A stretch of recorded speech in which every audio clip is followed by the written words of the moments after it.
ใครอยากถ่ายรูปมาเลยมาเร็วๆมาเนาะช่วงนี้เป็นช่วงมีดแอนด์กรีดลุงหม่ำเนาะเข้าเชื่อแล้วน้อยขออนุญาตเป็นเด็กน้อยก่อนได้เด้อขออนุญาตเป็นแต่ว่ามันก็ขึ้นกับบางคนเลยทุกคนเพราะว่าอาหารนี่มันจะออกหวานนิดนึงแต่ว่าบาบูนี่มักเผ็ดนะสบายดีทุกคนสบายดียินดีต้อนรับทุกคนเข้าสู่ซองบุญมานีบาวเราเนี่ยมาทุกคนวันนี้บาวบูนี่ก็เลิกงานแล้วทุกคนตอนนี้ก็5 โมงเย็นบาวบูนี่ก็จะไปดินที่ภาคสันอยู่ในนครหลวงนะครับทุกคนแถวเวียงจันทร์เซ็นเตอร์ผู้ใดที่มานครหลวงก็จะมาแถวนี้เพราะว่ามันมีตึกแบบสวยงามเฮียนะทุกคนแล้วมื้อนี้บาวบูนี่ก็จะพาทุกคนไปดูบรรยากาศในการที่จัดบูธนะทุกคนจัดบูธที่ดาราเมืองไทยก็คือพี่มัมจกมกใช่ไหมที่เพิ่นเป็นคนที่ตลกท่านหนึ่งนะทุกคนที่ได้มาจัดบูธที่เวียงจันทร์แล้วก็มีหลายๆคนเฮียนะทุกคนเพิ่นจัดแต่วันที่17 5วันที่23ประมาณนั้นนะทุกคนมื้อนี้วันที่19เพิ่นน่าจะบอกกลับเถื่อนเนาะวันนี้ก็จะพาทุกคนไปดูบรรยากาศว่าแล้วก็มีอาหารไทยบอทุกคนวันนี้ก็จะซีมดูนะทุกคนเห็นไหมทุกคนเดี๋ยววันนี้ก็ตอนนี้อยู่ในห้างแล้วนะทุกคนอยู่ตนาห้างแล้วอยู่ตนาห้างแล้ว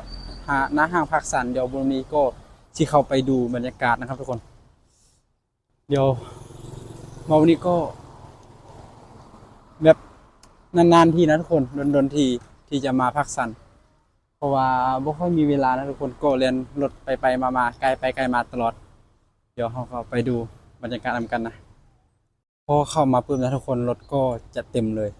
วันนี้บ่ได้เอารถไว้นี่นะทุกคนวันนี้เอาไว้ที่ทุนนู่นนะรถใหญ่รถแลนแท็กซี่นะทุกคนแล้วบุญวันนี้ก็สิเข้าไปเลยบ่ฮู้ว่ามันอยู่เขตได้นะทุกคนอยากถามเขาเจ้าอยู่แต่เขาเจ้าก็มีคนมองหน้าแล้วทุกคนเดี๋ยววันนี้ก็สิเข้าไปตื่นเต้นแฮะนะทุกคนที่จะได้ชิมอาหารไทยเดี๋ยวคันว่าเห็นอาหารไทยแล้วบ่บุญนี้ก็สิชิมเบิ่งเดี๋ยววันนี้ก็เข้าไปเลยนะทุกคนรถเต็มเลยทุกคนมาทุกคนเนาะตอนนี้วันนี้ก็ได้ถามรปภซึ่งเป็นหมู่กันเนาะที่เคยเห็นกันอยู่แคมป์คลองแล้วตอนนี้วันนี้ก็สิเข้าไปนะทุกคนบรรยากาศที่ลาวนะทุกคนก็แบบฟ้ามืดนะทุกคนฟ้าแบบมืดครึ้มหน่อยนึงนะแล้วก็หนาวอากาศหนาววันนี้ก็สิเข้าไปในนะทุกคนเข้าไปแบบเขาเจ้าว่ามีคนดังหลายนะวันนี้ก็บ่ฮู้ว่ามีไผเดเนาะฮู้แต่ว่ามัมจกมกแล้วก็อาจมีคนอื่นเด้วันนี้ก็บ่ฮู้นะทุกคนวันนี้ก็สิเข้าไปดูนำกันเลยเนาะตอนนี้ก็กำลังเข้าไปในห้างแล้วตอนนี้5 โมงเย็นฮู้ว่าคนมาหลายบ่วันนี้ก็บ่ฮู้นะทุกคนตอนนี้คือมุ่งหน้าไปอย่างเดียวนะเดี๋ยววันนี้ก็สิเห็นมัมจกมกใช่ไหมทุกคนถ้าติดตามนำกันนะถ้าเบิ่งนำกันเจ้าจัดบุญทางหลังบ่ฮู้ว่าเริ่มจักโมงนะทุกคนอันนี้ก็เป็นทางหลังภาคสันนะทุกคนที่เขาเจ้าจัดบูธเดี๋ยวบุญวันนี้ก็สิเข้าไปเบิ่งบูธแล้วก็ชิมอาหารนะทุกคนชิมอาหารเลยฉะนั้นตอนนี้เนาะทีมงานอยู่ตอนนี้เนาะเก็บเป็น APT เนาะหรือว่า Active ยังไงเนาะครับท่านผู้ชมลงเด็กคนสามารถกับตัวและเป็นจะเริ่มต้นปีสำหรับกิจกรรมนี้และฉะนั้นในตอนนี้เนาะไปที่บ้านย่างไก่มาอย่าลืมกันพลาดเด้อเท่านี้ของรางวัลให้กับน้องๆอยู่2 รางวัลเดี๋ยวลูกหม่ำจะมามอบให้โอ้โหทุกคนเต็มเลยผู้บอกเดี๋ยวก่อนอื่นเฮาก็เข้าไปโซนอาหารก่อนนะทุกคนใน YouTube นี่เนาะอัพแล้วตอนนี้เดี๋ยวเฮาจะลองมาที่นี่มัมจงมกนะทุกคนเอาเป็นคลิปเข้าบอกเป็นบอกอ่านตอบได้ที่ให้เลยอันนี้จะเป็นสปอนเซอร์มู่ว่าเขาเจ้าอยู่แถวได้นะทุกคนมู่ว่าจะเจอหรือบ่ตัวเลขไก่แล้วน้องสิได้ว่าอีกยังไงคือน้องสามารถใช้ได้เนาะฉะนั้นประเด็นถือได้ว่าเป็นตัวเลขไก่ที่เกี่ยวข้องครับบรรยากาศก็ได้เลยเป็นได้เลยซึ่งว่าบรรยากาศจัดบูธนะทุกคน เลือกเลขหนึ่งหรือเลขหนึ่งจนถึงเลข50เลขใหญ่ก็ได้ถ่ายเลขชื่อไปเลยตามวันเราจะประกอบมาตามวัน ตอนนี้บาวบุญนี่ก็เข้ามาในงานบูธ หมายเลข ไม่รู้ว่าจะเจอพี่มัมหรือบอนะทุกคน เพราะว่าบ่เห็น เห็นแต่บูธน่าจะเป็นบูธคนลาวนะแต่ว่าเป็นสิเจอบ่เนาะทุกคนบาวบุญนี่ก็จะไปแบบสุดความสามารถเดี๋ยววันนี้สิไปนะทุกคนตอนนี้บาบูนี่ก็ยังไปยังบ่ครบเนาะทุกคนยังบ่ครบฟันนั้นเถื่อเนาะตอนนี้กำลังซอกพี่มัมอยู่ ซอกเห็นยังหูบ่ฮู้เลย อยากเห็นเนาะเพราะว่า FC เพิ่นแต่น้อยๆนะ FC เพิ่นเนาะ ที่อยากคนบอกมาแล้วถามว่าถูกสิถามว่าถูก อยากกินข้าวว้าว คิดมาก่อนคิดเอ็ดว่าถูกหมายเลขหนึ่งยังว่าถูกอีกสับเก้าว่าถูกสักเทสว่าถูก91ยังบ่ถึงแสดงแบบนี้เนาะขอสมต่อความสุขอีกกับคืออีกท่านหนึ่งให้กับท่านผู้ชมเนาะเพราะเบี้ยว3ทางเส้นเก่าไม่ได้ไอ้ไม่ได้5ยังบ่ถึง40บ่ถึงหมายเลข8หมายเลข8ถูกต้องเนาะโอเค ภาษาไทยยังนะทุกคน ยังเป็นหมายเลข8ทันหวาเพราะว่าเมื่อวานนี้เขามีเก็บหวยตัวเลขทั้งหมดเป็น85มื้อนี้เราลากกันเลยปิดกันคืนกันเลยเป็นเลข08โอเค ย่อบางนี่ก็สิไปบรินก่อนเนาะแล้วเราสิกลับมา จริงๆผมจะให้น้องๆได้ลุ้นน้ำกันเด้อให้น้อง คนเดินเที่ยวรอกินอาหารนะทุกคนรอซื้ออา ๆ หาร 52ตัวยังบ่ถึง แต่ว่าน่าจะบ่เจอ 88ตัวยังบ่ถึงอีกฉะนั้นแต่นี่เป็นโอกาสเลือกเป็นนาทีทองของท่านผู้ชมแล้วเดี๋ยวเราจะให้ซีดคนใหม่ในการตอบเด้อใครจะตอบหมายเลขใด อีหยัง 81 บาง ยัง นี่ บ่ ก็ ถึ บ่ ง รู้ 98บ่ถึงเป็นเลขง่ายๆเด้อเกี่ยวข้องกับงานเด้อเกี่ยวข้องกับงานเดี๋ยวเราย้ำแล้วย้ำอีกเด้อฉะนั้นมื้อนี้ เห็นแต่คนงามทุกคน ให้น้องสาวเลือกก่อน84บ่ถึง บ่เห็นพี่มัมนะ 85บ่ถึง21ตัวยังบ่ถึง3ก็ยังบ่ถึง อันนี้จะเป็น 18ยังบ่ถึง80ยังบ่ถึงฮะ อันนี้เขาเป็นหยัง เลข เจ้า หนึ่งยังเก้าบ่ถึง ของคนไทยบ่ มีคนใกล้เคียงแล้วมีคนใกล้เคีย ล ง อง แล้ว กินอาหารไทยเบิ่งนะ อาจารย์ยับครบทุกเลขทุกปี 70บ่ เอาแต่เลขอาหารที่เอาไป ตอนนี้เฮาก็ได้อาหารแล้วนะทุกคน 16บ่ถึง17บ่ถึง12บ่ถึง65ยังบ่ถึง ตอนนี้เฮาก็จะลองกินกระเพาะปลานะทุกคนว้าวคนเต็มเลยเนาะคนเต็มเลย โอ้แต่ว่าบ่เห็นพี่มัมนะบูดสุดยอดเลย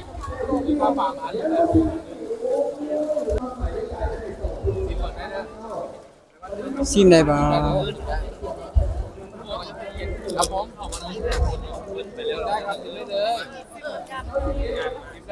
อันนี้ซิมได้นะ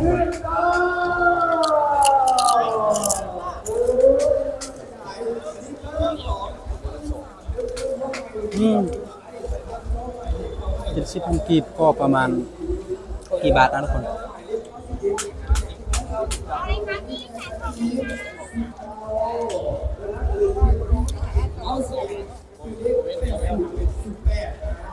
คนเยอะมากทุกคน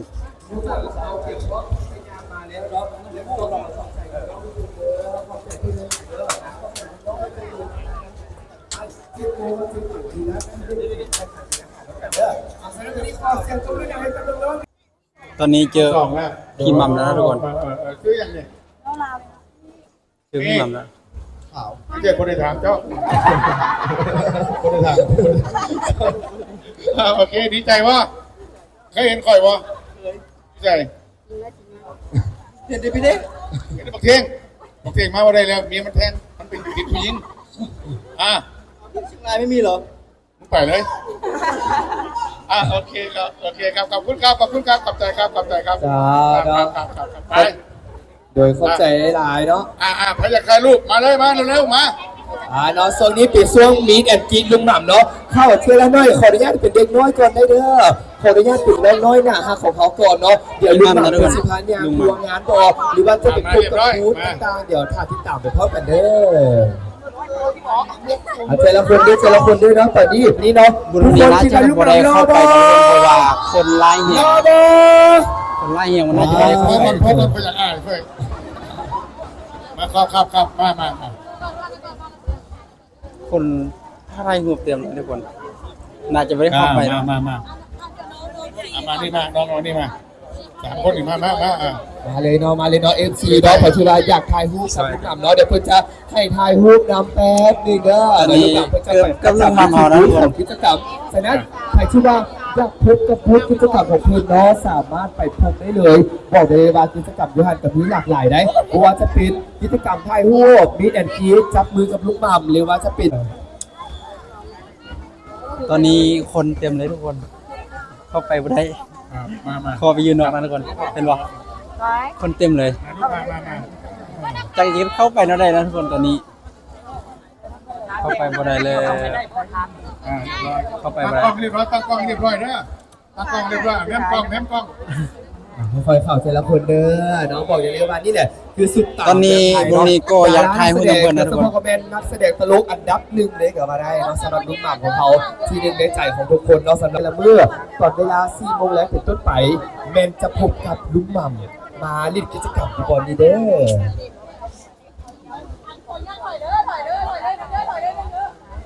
เข้าไปนะได้เนาะมันก็แบบจิ้มแบบที่งานกล้องเลย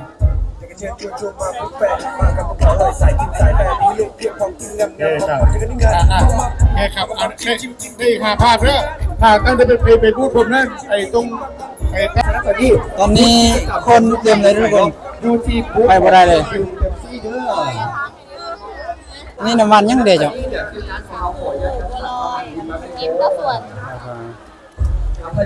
อันนี้บุญแม่นข้าวโพดบ่ข้าวสวยอันนี้อะไรครับลอยเผือกราคาเท่าไหร่ครับ30 บาทบอกเลยว่าวันนี้บรรยากาศดีตลอด3 เดือนดิอากาศลองนะทุกคนขอบใจเป็นอาหารไทยนะทุกคนตรงนี้ก็สกินลองแบบตอนนี้ยักเข้าเรียนนะทุกคนตรงนี้ก็ไปนั่งตั้งแล้วก็กินข้าวก่อนนะทุกคนมาทุกคนตรงนี้ก็จะซิมอันนี้จะเป็นกระเพาะปลานะทุกคนเป็นของไทยอันนี้ก็จะเป็นน้ำว่านนะเดี๋ยววันนี้ก็กินข้าวกันนะทุกคนอยากข้าวแห้งสิลองเบิ่งเนาะเพราะว่าบ่เคยกินอาหารไทยเลยลองเบิ่งเนาะ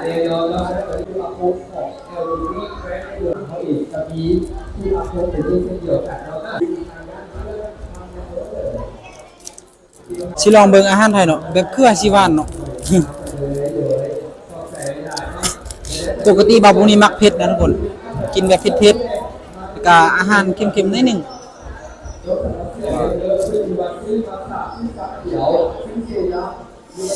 ว้าว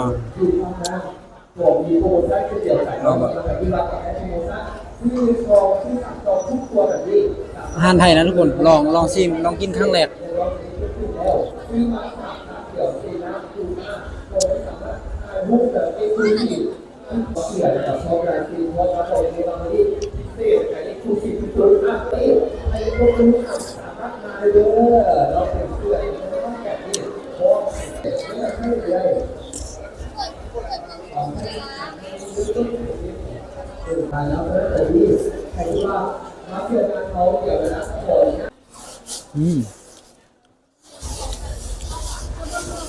แต่ว่ามันก็ขึ้นกับบางคนเลยทุกคนว่าอาหารนี่มันจะออกหวานนิดนึงแต่ว่าบาบูนี่มักเผ็ดนะ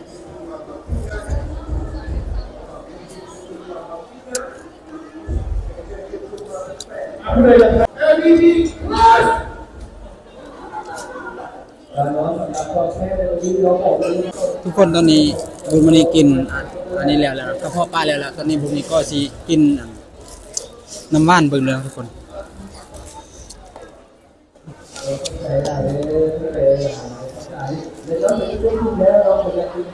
ลองกินน้ำว่านเบิ่ง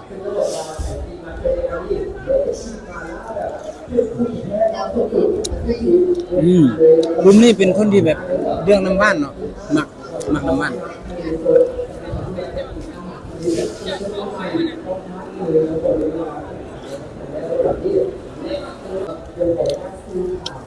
เสียบนะ